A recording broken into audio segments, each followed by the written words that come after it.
fine. And from working with Doug, it's obviously a different angle at things. That doesn't mean I'm some kind of atheist or anything, but I think things happen for a reason, and who you talk to when you go to bed, that's your business. But I'm going to start off right off the bat, just tell you a real quick rundown. I'm not going to drag this on very long, especially since I don't know how long my voice is going to hold up. I've been drinking hot tea since 4 o'clock just so I can talk. At 3 o'clock there was nothing. So, real quick, my story and how I'm in Mount Airy, Maryland today at 33 years old. I was born and raised in Rochester, New York. Upstate New York. It's miserable there. It snows like 9 months out of the year. It's right out of Lake Ontario. I was fortunate to come from a well-off family. Definitely not bragging in any way, because for all the money they had, they were all messed up in their own ways. My parents got divorced when I was in 3rd grade. So spent a lot of time in between both my parents' houses. I grew up. Saw a lot of things kids shouldn't see at a young age between parents, which I learned a ton. A lot of the stuff that I've done, yes, I have 2 college degrees, yes, I've graduated from a Catholic prep high school, but most of the stuff I've done, believe it or not, yeah, no Catholic, but I'm still, but most of the stuff I do today and how I run my businesses and the firehouse is because of things that I've seen and what I've done. So I grew up in Rochester, went to a Catholic prep school, Catholic school from kindergarten all the way up. The day I graduated high school, I was already signed up for school down in New York, right outside of New York City. It was right before 9/11.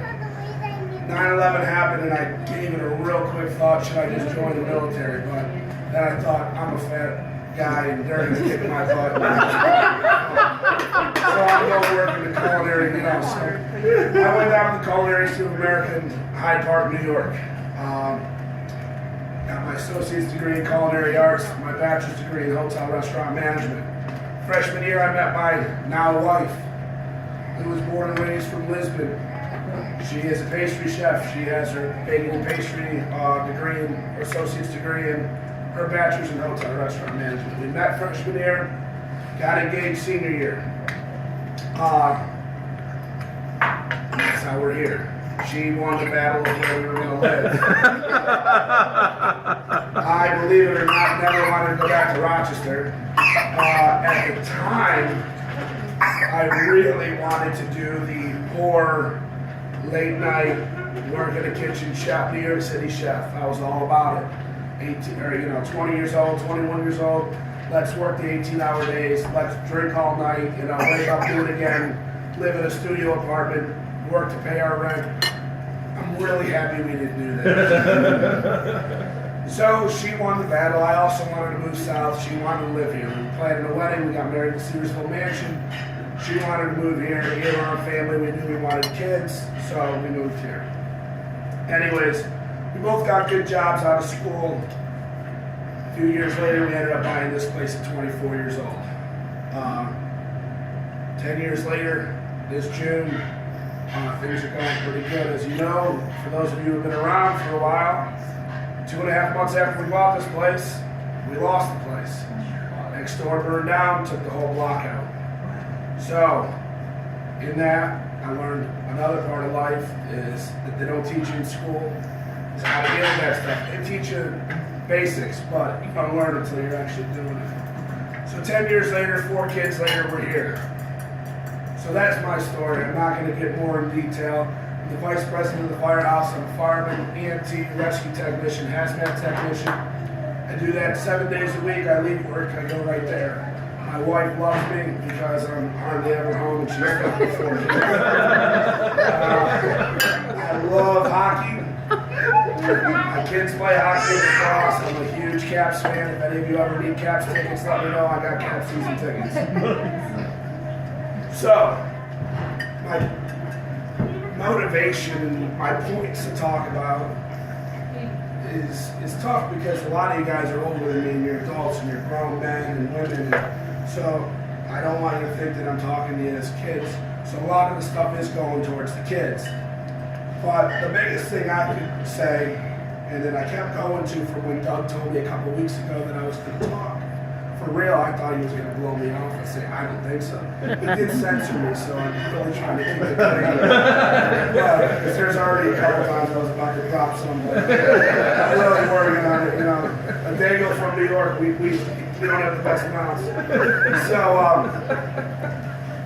the biggest thing that I can say about myself and that I can pass along to definitely the kids and anyone who maybe wants to make a change. Now, I don't want to talk to you all about in the next couple of weeks you all quit Doug Mast Construction because then he's going to be screwed. He's not going to come in here anymore. But the biggest thing in anything you do, and what I can say at 33 years old, how I'm here, I own Old Town. I own Old Town Catering across the street. We have grown our business over the last 10 years to places that I never thought. And, you know, I'm very fortunate. I don't take anything for granted, but the biggest thing I would say is believe in yourself. I had a really good paying job.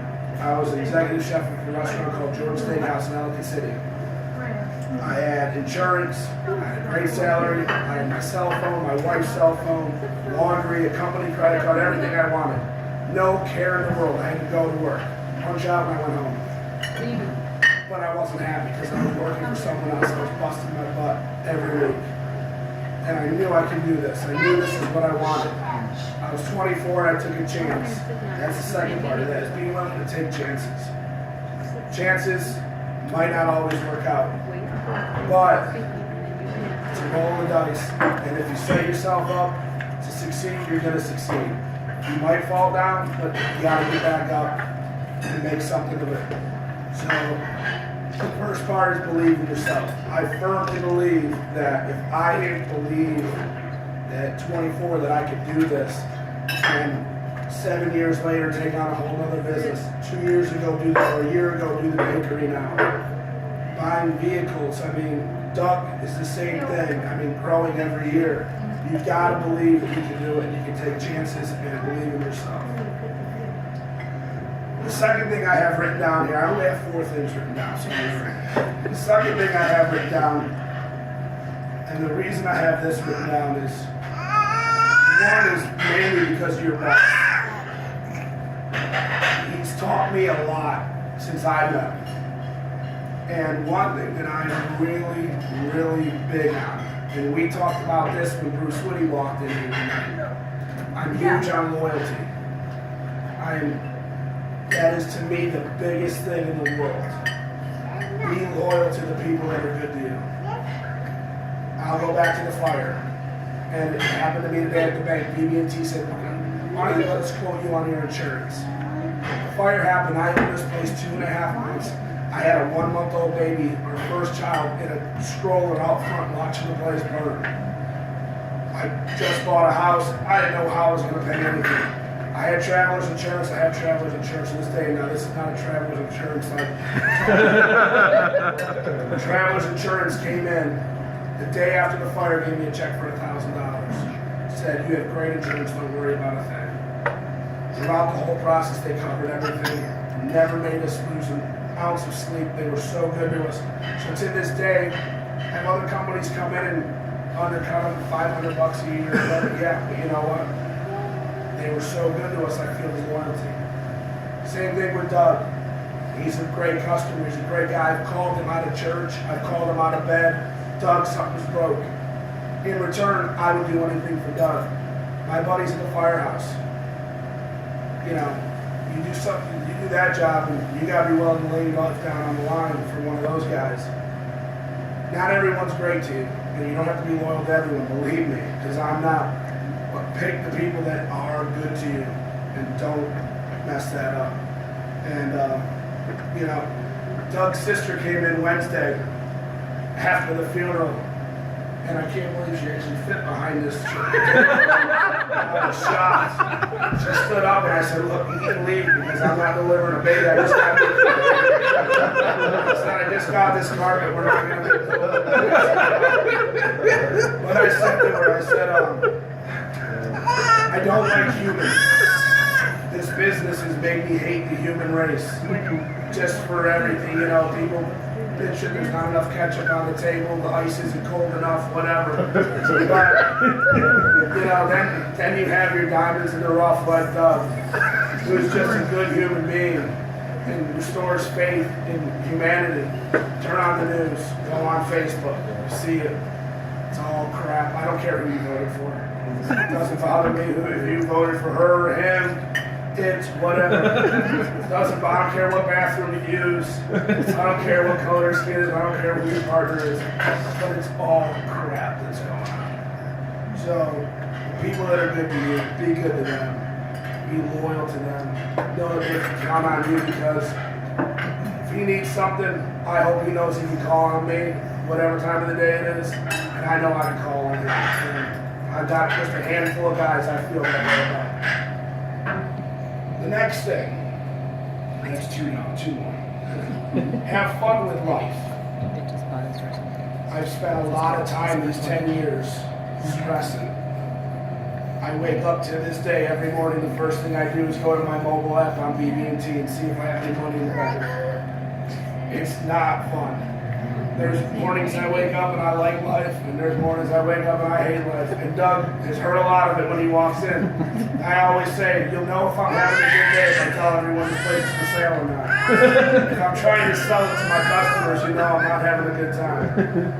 But I know, and I've learned in 10 years of doing this, that money's an object. You're going to have good weeks, you're going to have good months, you're going to have good days, you're going to have bad days. Don't let it destroy you. You know, I've gone home and it's ruined my family life for a night or two, and you can't do anything about it. In the end, it's gonna work itself out. Have I had to hold bills? Of course. Have I had months that I can just pay everything right away? Yeah, that's great, and you live a lot happier when that is. But don't go through life stressing about that kind of stuff, because before you know it, you're going to be 40 years old, 50 years old, 33 years old, you're going to say, why am I stressing like this? So there's good days, there's bad days. Don't sweat the small stuff, especially money. Last note, be real, be truthful, be you. Don't sugarcoat it. Doug, I hope you can attest, I'm probably the realest guy there is. Sometimes it gets me in a lot of trouble. Amen. Sometimes it gets emails to my wife about what I said to a customer. I've given them directions turn by turn to Cracker Barrel before I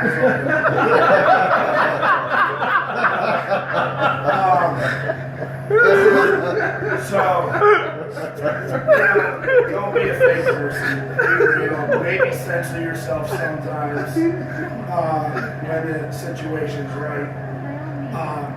But, you know, be yourself. Treat people nicely. You know, 90% of people in this town might think I'm a dick.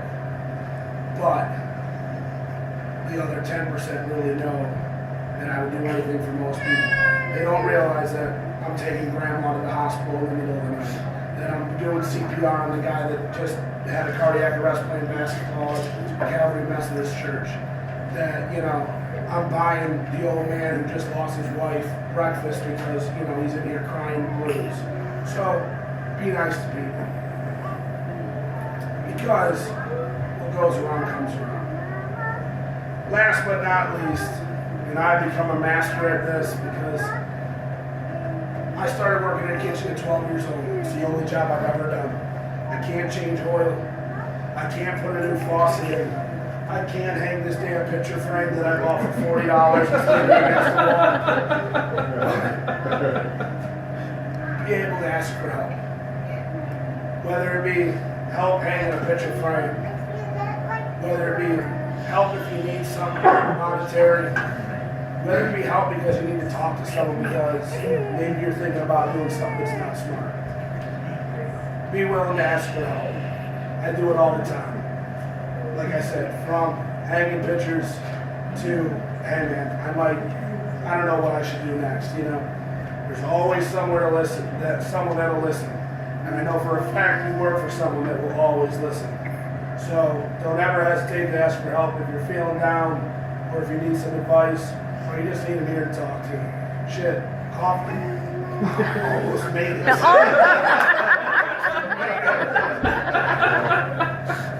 Shoot. Coffee's only $1.50. Come in here. I'm here every morning. I'll sit and listen to whatever your problems are. So, I'll end by saying this. I know Doug does great work. There's a lot of these faces I was telling Courtney that I've seen year after year. So I think a lot of these things that I've already talked about is happening with this company. The loyalty, the treating each other nice, probably asking for fun, for help. I'm sure you all do have some fun. Maybe not the type of fun I like because that's all right, But all I can say is appreciate each other, appreciate what you got, keep up the good work. Thanks for coming in. Hopefully I didn't babble on long, and hopefully you enjoyed your meal. And good luck in another great year for Mast Construction.